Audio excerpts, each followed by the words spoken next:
Welcome to plant diet recipes viewers and friends. இன்றைக்கி வந்து நம்ம பார்க்க போகிறது வந்து பீன்ஸ் உருளைக்கிழங்கு கூட்டு தான் பார்க்க போகிறோம். இதுக்கு ஒரு அரை ஸ்பூன் கடுகு, ஒரு ஸ்பூன் சீரகம், ஒரு ஸ்பூன் வந்து உளுத்தம்பருப்பு, ஒரு ஸ்பூன் வந்து கடலைப்பருப்பு, 1.5 ஸ்பூன் வந்து எண்ணெயை ஊற்றிட்டோம். இப்போ கடுகு பொரிய ஸ்டார்ட் ஆகிடுச்சு. மீன்வைல் என்னோடய சேனலை எல்லாருமே சப்ஸ்கிரைப் பண்ணுங்கள், ஷேர் பண்ணுங்கள், கமெண்ட் பண்ணுங்கள். உங்கள் ஃப்ரெண்ட்ஸ் அண்ட் ரிலேட்டிவ்ஸ்க்கும் இதை ஷேர் பண்ணி விடுங்க, அவங்களையும் சப்ஸ்கிரைப் பண்ண சொல்லுங்கள். மீன்வைல் வந்து ஆர்டினரி மெத்தடில் நீங்கள் இது பண்ணணும்னு நினச்சிங்கன்னா, இது வந்து பிளாண்ட் மெத்தட். ஆர்டினரி மெத்தடில் பண்ணணும்னு நினச்சிங்கன்னா 4 பல்லு பூண்டை ஃபஸ்ட்டு தட்டி போட்டுட்டு அதை நல்லா வதக்கிக்கிங்க பச்சை வாசனை போனதுக்கப்புறம். அதுக்கப்புறமா வந்து ஒரு 2 வெங்காயத்தை நல்லா கட் பண்ணிக்கிட்டு அதையும் போட்டு நல்லா வதக்கிக்கிங்க. வதக்கிக்கிட்டதுக்கப்புறமா தக்காளி வந்து ஒரு 4 தக்காளி எடுத்து போட்டுட்டு அந்த 4 தக்காளியை நல்லா வதக்கிக்கிங்க. வதக்கிக்கினதுக்கப்புறமா பச்சை மிளகா நீங்கள் உங்களுக்கு செட் ஆகும்னா 3 பச்சை மிளகா கீரி அதில் போட்டுக்குங்க.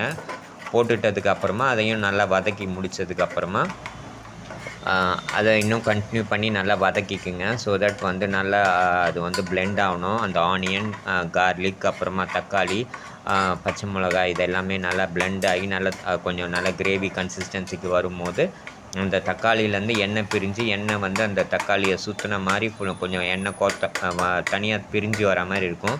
அந்த கன்சிஸ்டன்சியில் தான் வந்து நீங்கள் பருப்புக்கு அடுத்த ப்ரொசீஜர் ஸ்டார்ட் பண்ணணும். பட் ஆனால் நம்ம பண்ண போகிறது பிளாண்ட் மெத்தட் தான்.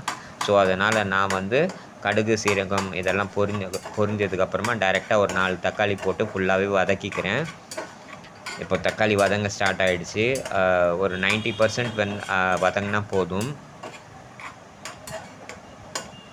மீன்வைல் சிலர் வந்து தேங்காய் இதில் ஆட் பண்ணணும்னு நினச்சா தேங்காய் கூட ஆட் பண்ணிக்கலாம், ஒன்றும் ப்ராப்ளம் கிடையாது. தேங்காய் நல்லா கொஞ்சம் உங்களுக்கு எந்த அளவுக்கு தேங்காய் தேவைப்படுதோ அந்த அளவுக்கு வந்து தேங்காய் வந்து நல்லா அரைச்சி போட்டு சேர்த்துக்கலாம். தக்காளி சீக்கிரம் வதங்கணும்னு நினச்சிங்கன்னா கொஞ்சம் ஒரு பிஞ்ச் ஆஃப் சால்ட் வந்து நீங்கள் ஆட் பண்ணிக்கலாம். ஆட் பண்ணிவிட்டு தக்காளி வதக்க ஸ்டார்ட் பண்ணிங்கன்னா தக்காளியாக இருந்தாலும் சரி, வெங்காயமாக இருந்தாலும் சரி, இமீடியட்டாக வந்து அது வதங்க ஸ்டார்ட் ஆகிடும்.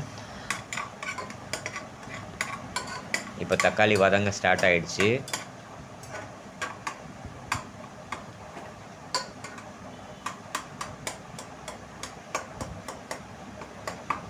மீன்வைல் இந்த வீடியோ வாய்ஸ் ஓவர் நான் கொடுக்கும்போது நான் வந்து இந்த டிஷ்ஷை வந்து சாப்பிட்டுட்டேன்.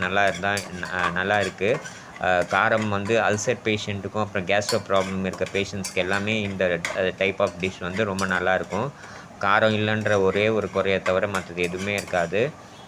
ஏன்னா கேஸ்ட்ரோ பேஷண்ட்ஸ், அல்சர் பேஷண்ட்ஸ் எல்லாருக்குமே வந்து காரம் இல்லாமல் தான் சாப்பிட்ணுன்னு டாக்டர் சொல்லியிருப்பார். ஸோ அவரோட அட்வைஸின் படி காரம் இல்லாமல் சமைக்கிறது எப்படின்றதுனால தான் நான் ஒவ்வொரு நாளைக்கு ஒவ்வொரு டைப் ஆஃப் வீடியோ எடுத்து போடுறேன். ஸோ வந்து காரம் இல்லாமல் சாப்பிட்டிங்கன்னா தான் உங்களுக்கு அல்சர் சீக்கிரம் க்யூர் ஆகும். அல்சரோ கேஸ்ட்ரோ ப்ராப்ளம் எந்த வித கேஸ்ட்ரோ ப்ராப்ளம் இருந்தாலும் அது சீக்கிரமாக க்யூர் ஆகும். மேக்ஸிமம் வந்து நீங்கள் காரத்தையும் ஸ்பைசஸையும் வந்து அவாய்ட் பண்ணுறதுக்கு ட்ரை பண்ணுங்கள். எந்தெந்த ஸ்பைசஸ்லாம் ஒத்துக்காதுன்னு டாக்டர் சொன்னாரோ அதையும் சேர்த்து அவாய்ட் பண்ணுங்கள். எதெல்லாம் உங்களுக்கு வந்து இன்க்ளூட் பண்ணிக்கலாம், சேர்த்துக்கலாம் அப்படின்னு சொல்கிறாரோ அதெல்லாம் கூட நீங்கள் சேர்த்துக்கலாம், ஒன்றும் ப்ராப்ளம் இல்லை. பட் நம்ம பார்க்க போகிறது இது பிளாண்ட் மெத்தட் தான். ஸோ தக்காளி கம்ப்ளீட்டாக வதங்க ஸ்டார்ட் ஆகிடுச்சு, ஃபுல்லாகவே வதங்கியாச்சு. மீன்வைல் நான் ஒரு சைட் பை சைடு வந்து இதுக்கு தேவையான அளவுக்கு ஒரு அரை கப் அளவுக்கு துவரம்பருப்பு வந்து நல்லா வாஷ் பண்ணிவிட்டு ஒரு 3 டைம்ஸ் வாஷ் பண்ணிவிட்டு அதை தனியாக ஊற வச்சுருக்கேன். இது தக்காளி வதங்கி முடிஞ்சதுக்கப்புறமா நம்ம இப்போ அதை ஆட் பண்ணணும்.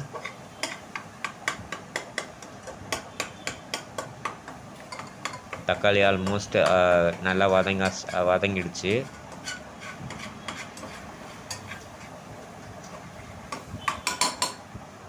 இப்போ நம்ம ஊற வச்ச துவரம்பருப்பை வந்து நம்ம இதில் ஆட் பண்ணிக்கலாம். உங்களுக்கு எந்த அளவுக்கு துவரம்பருப்பு தேவையோ உங்களுக்கு செட் ஆகுமோ அந்த அளவுக்கு நீங்கள் வந்து ஆட் பண்ணிக்கலாம். இப்போ நான் இப்போ போட்டிருக்க கன்சிஸ்டன்சி எல்லாமே வந்து போட்டிருக்க இன்க்ரீடியன்ட்ஸ் எல்லாமே வந்து உங்களுக்கு 2 பேருக்கு உரியது தான் இது. ஸோ சப்போஸ் உங்களுக்கு அதிகமாக பண்ணணுன்னா நீங்கள் எல்லா இன்க்ரீடியன்ட்ஸுமே வந்து கொஞ்சம் அதிகப்படுத்திக்கலாம். இல்லை ஒரே ஆளுக்கு நீங்கள் பண்ணணுன்னா அதுக்கு தகுந்த மாதிரி நீங்கள் கம்மியும் பண்ணிக்கலாம். இப்போ நான் செய்ய போகிறது வந்து 2 பேருக்கு. ஸோ அதுக்கு தகுந்த மாதிரி நான் போடுறேன்.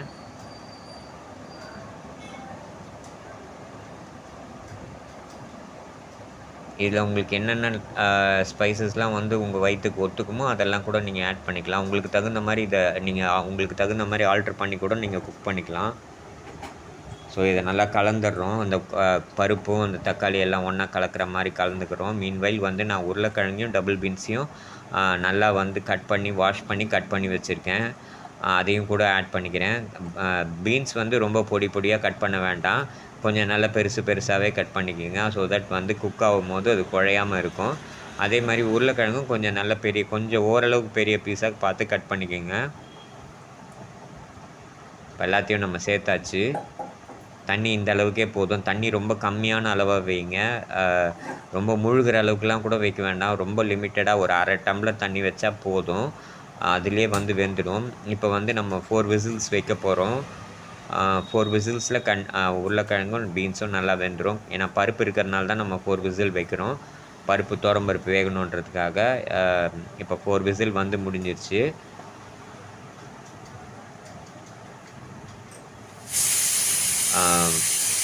ஹை ஃப்ளேமில் தான் 4 விசில்ஸ் வைக்கணும். 4th விசிலும் வந்துடுச்சு. ஹை ஃப்ளேமில் தான் 4 விசில்ஸ் வைக்கணும். அப்போ தான் உங்களுக்கு குக் ஆகும். இப்போ லிட்டை ஓப்பன் பண்ணி பார்த்தா இந்த கண்டிஷன்ஸில் தான் இருக்கும். இதை நல்லா நம்ம வந்து கொஞ்சம் கலரி விட்டோம்னா இந்த கண்டிஷனில் தான் இருக்கும். கரண்டி போட்டு கலர வேண்டாம். சும்மா அந்த குக்கர்லேயே சும்மா நீங்கள் லைட்டாக சாட்டே பண்ணி விட்டிங்கனாலே போதும். இதில் வந்து இப்போ நான் வந்து ஒரு ஸ்பூன் வந்து உப்பும் ஒரு மீடியம் சைஸ் லெமன் வந்து கட் பண்ணி புழிஞ்சு ரெண்டுத்தையும் கலந்து அதை வந்து இதில் ஆட் பண்ண போகிறேன். இப்போ இல்லை, தண்ணி கொஞ்சம் அதிகமாக இருக்குது. அதனால் தண்ணியை சுண்ட வச்சுட்டு அதுக்கப்புறமா தான் ஆட் பண்ண போகிறேன். ஏன்னா வந்து இப்போ உருளைக்கிழங்கு வெந்துருச்சான்னு பார்த்தா வெந்துருச்சு. ஏன்னா வந்து லெமன் ஜூஸ் வந்து ரொம்ப நேரம் கொதிக்க வைக்க முடியாது. ஏன்னா 5 to 7 minutes மேக்ஸிமம். அதுக்கு மேலே கொதிச்சுதுன்னா கசக்க ஆரம்பிச்சிடும். ஸோ அதனால் இப்போ நல்லா வந்து கொதி வந்து நல்லா திக்காக வர ஆரம்பிச்சிருச்சு. அடிக்கடி இந்த மாதிரி குக்கரை வந்து சாட்டே பண்ணி விட்டுக்குங்க. ஸோ தட் உங்களுக்கு வந்து அடி பிடிக்காமல் இருக்கும். தண்ணி வந்து மேக்ஸிமம் கம்மியாகிடுச்சு. இன்னும் கொஞ்சம் வச்சு நம்ம பாயில் பண்ண சுண்ட வச்சோம்னா சரியாயிடும். இன்னும் கொஞ்சம் வந்து சுண்டணும்.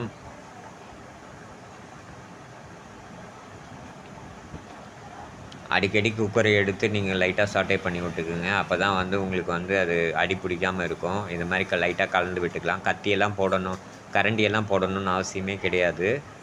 ஏன்னா வந்து கரண்டி போட்டு நீங்கள் கலந்தீங்கன்னா உருளைக்கிழங்கும் பீன்ஸும் குழஞ்சிடும். ஸோ அதனால் லைட்டாக இதே மாதிரி பண்ணிக்கிங்க. ஸோ தட் உங்களுக்கு வந்து பக்காவாக குக் ஆகிடும். அந்த தண்ணி மொத்தமாக வந்து சுண்டிடும். அடிக்கடி எடுத்து இது மாதிரி கலந்து விட்டுக்குங்க. இப்போ ஆல்மோஸ்ட் வந்து சுண்டிடுச்சு. இன்னும் கொஞ்சம் சுண்டணும். சுண்டினதுக்கப்புறமா நம்ம வந்து லெமன் ஜூஸ் அப்புறம் ஒரு ஸ்பூன் கலந்த ஒரு ஸ்பூன் உப்பு கலந்த அந்த லெமன் ஜூஸை வந்து ஆட் பண்ணிக்கலாம்.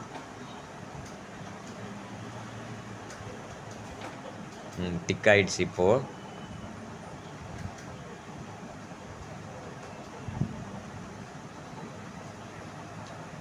இது செஞ்சு பாருங்கள். நார்மல் மெத்தடில் கூட நீங்கள் செஞ்சு பார்க்கலாம். செஞ்சு பார்த்துட்டு கமெண்ட் பண்ணுங்கள். ஸோ தட் எனக்கு ஒரு மோட்டிவேஷனாக இருக்கும். இப்போ நான் லெமன் ஜூஸும் உப்பும் கலந்த அந்த இதை வந்து வாட்டர் வந்து இதில் ஆட் பண்ணிட்டேன். இப்போ 5 to 7 minutes வச்சா போதும். ஆல்மோஸ்ட் எல்லாமே குக் ஆகிடுச்சு. ஜஸ்ட் அந்த ஃப்ளேவருக்காக லெமன் ஆட் பண்ணியிருக்கோம். உப்பு வந்து கடைசியாக ஆட் பண்ணணும். ஃபஸ்ட்டே ஆட் பண்ணால் வந்து துவரம்பருப்பும் அந்த காய்கறிலாம் வேகாது. ஸோ அதனால் வந்து உப்பும் லெமன் ஜூஸும் வந்து நான் கடைசியாக ஆட் பண்ணேன். இப்போ ஆட் பண்ணியாச்சு. 5 to 7 minutes வச்சுட்டு நம்ம ஆஃப் பண்ணிடலாம் ஸ்டவ்வை. அதுக்கு மேலே வைக்க வேண்டாம். வச்சா கசப்பு எடுக்க ஆரம்பிச்சிடும்.